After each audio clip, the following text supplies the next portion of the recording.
दोस्तों, बड़ी खबर निकलकर सामने आ रही है। मिडिल ईस्ट में एक नई परमाणु हलचल ने इजरायल की बढ़ा दी टेंशन। यहूदी नेताओं को डर, सऊदी भी जा सकता है ईरान के रास्ते पर, बना सकता है न्यूक्लियर हथियार। जानेंगे क्या है पूरा मामला, अगली खबर में आपको बताएंगे। ईरान की खुली चेतावनी, अगर हमारा तेल नहीं बिकेगा तो खाड़ी में किसी का तेल नहीं बिकेगा। होर्मुज को लेकर ईरान ने अमेरिका और उसके सहयोगियों को दिया सख्त संदेश।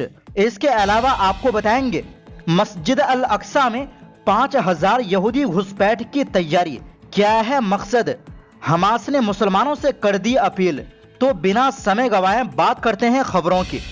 दोस्तों, ईरान के साथ बढ़ते तनाव के बीच मिडिल ईस्ट की राजनीति अब एक नए और बेहद अहम मोड़ पर पहुंचती दिखाई दे रही है। अमेरिकी मीडिया रिपोर्टों के मुताबिक राष्ट्रपति डोनाल्ड ट्रंप ने सऊदी अरब के साथ एक बड़े सिविल न्यूक्लियर समझौते को मंजूरी दे दी है।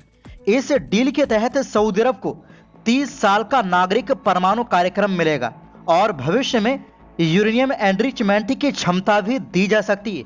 यही खबर अब इजरायल में भारी बेचैनी और राजनीतिक भूचाल की वजह बन गई। रिपोर्टों के सामने आते ही इजरायल के कई बड़े नेताओं ने इस समझौते का खुलकर विरोध किया। विपक्षी नेता एविगडोर लीबरमैन ने कहा कि आज अगर सऊदी अरब को सिविल न्यूक्लियर कार्यक्रम दिया गया तो कल ये परमाणु हथियारों के दौर में बदल सकता है।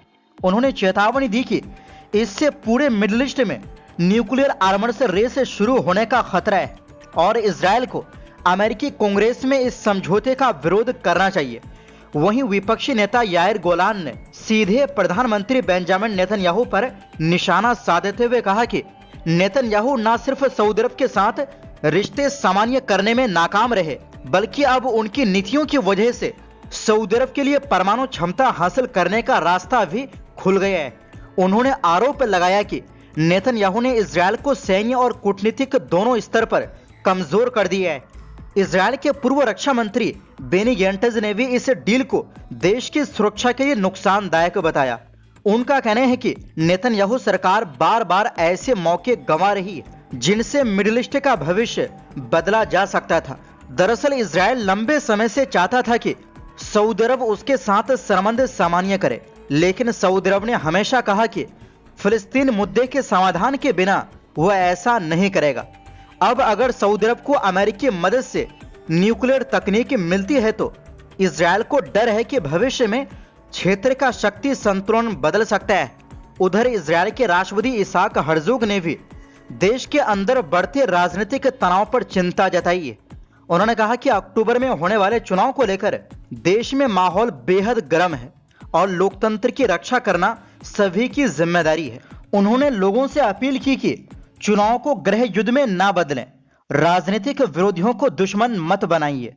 इस बीच इजरायल में एक और बड़ा विवाद सामने आया है। राष्ट्रीय सुरक्षा मंत्रालय के पूर्व वरिष्ठ अधिकारी इजरायल अविशार पर आरोप है कि उन्होंने नियमों का उल्लंघन करते हुए हजारों हथियारों के लाइसेंस जारी किए।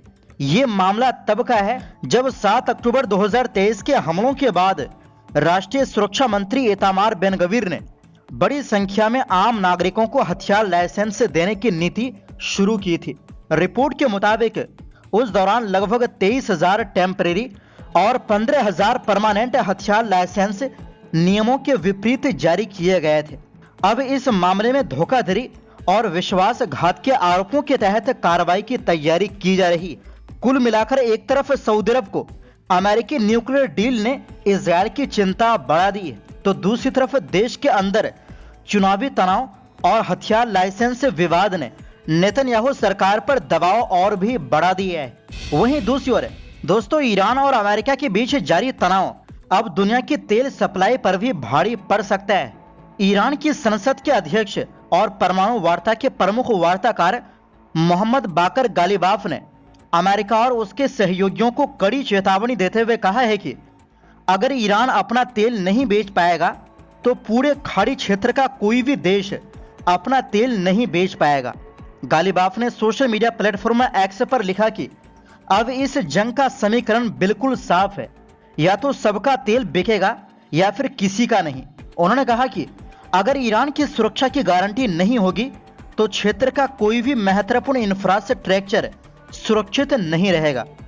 उन्होंने ये भी दोहराया कि स्ट्रेट ऑफ हॉर्मुज की स्थिति अब युद्ध से पहले जैसी कभी नहीं होगी। गालिबाफ के मुताबिक इस रणनीतिक समुद्री मार्ग की सुरक्षा तभी संभव है जब अमेरिका अपनी सैन्य मौजूदगी इस क्षेत्र से खत्म करे। दरअसल ये बयान ऐसे समय आया है जब अमेरिकी राष्ट्रपति डोनाल्ड ट्रंप ने चेतावनी दी थी कि अगर ईरान हॉर्मुज जलडमरोमध्य में किसी भी व्यापारिक जहाज पर हमला करेगा तो अमेरिका जवाब में ईरान के पुलों, बिजली घरों और अन्य महत्वपूर्ण बुनियादी ढांचे को निशाना बनाएगा। इसके जवाब में ईरान ने साफ कर दिया है कि अगर जहाज उसके नए समुद्री नियमों का पालन करेंगे तो व्यापारिक जहाजों को कोई खतरा नहीं होगा, लेकिन अगर ईरान पर दबाव बढ़ाया गया या उसकी तेल बिक्री रोकी गई तो वो हॉर्मुज स्ट्रेट पर अपना कंट्रोल और सख्त कर सकता है।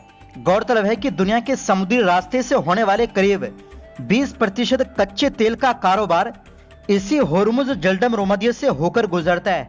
ऐसे में अगर यहाँ तनाव और बढ़ता है या तेल की आवाजाही प्रभावित होती है तो इसका असर सिर्फ मिडिल ईस्ट ही नहीं बल्कि पूरी दुनिया के तेल बाजार और वैश्विक अर्थव्यवस्था पर भी पड़ सकता है। वहीं दूसरी ओर दोस्तों, मस्जिद अक्सा को लेकर एक बार फिर तनाव बढ़ता हुआ दिखाई दे रहा है।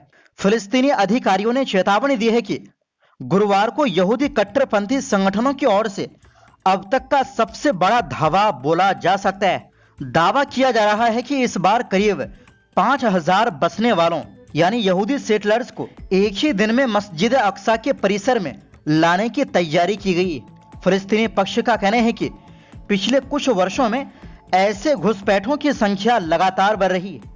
पिछले साल जहां लगभग 4000 लोग पहुंचे थे, वहीं इस बार 5000 का लक्ष्य रखा गया है।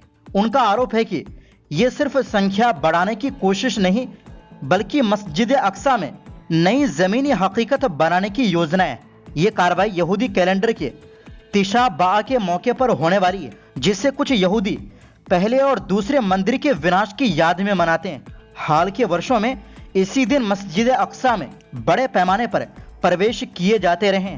फिलिस्तीनी अधिकारियों का कहना है कि अब चिंता सिर्फ लोगों की संख्या को लेकर नहीं है बल्कि इस बात को लेकर भी है कि पिछले साल कुछ लोगों ने मस्जिद परिसर के अंदर खुले तौर पर यहूदी धार्मिक अनुष्ठान और प्रार्थनाएं की थी।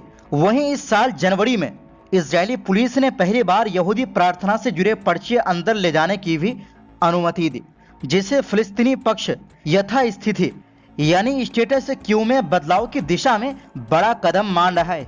हमास और यरूशलेम प्रशासन ने फिलिस्तीनियों से बड़ी संख्या में मस्जिद अक्सा पहुंचने और वहां नमाज अदा करने की अपील की है। साथ ही अरब और इस्लामी देशों से भी इस मुद्दे पर हस्तक्षेप करने की मांग की गई है। दूसरी ओर इजरायल का कहना है कि वो मस्जिद अक्सा की मौजूदा व्यवस्था को बनाए रखने के लिए प्रतिबद्ध है। हालांकि फिलिस्तीनी पक्ष का आरोप है कि जमीन पर हो रही घटनाएं इस दावे से मेल नहीं खाती। तो फिलहाल के लिए इस रिपोर्ट में बस इतना ही।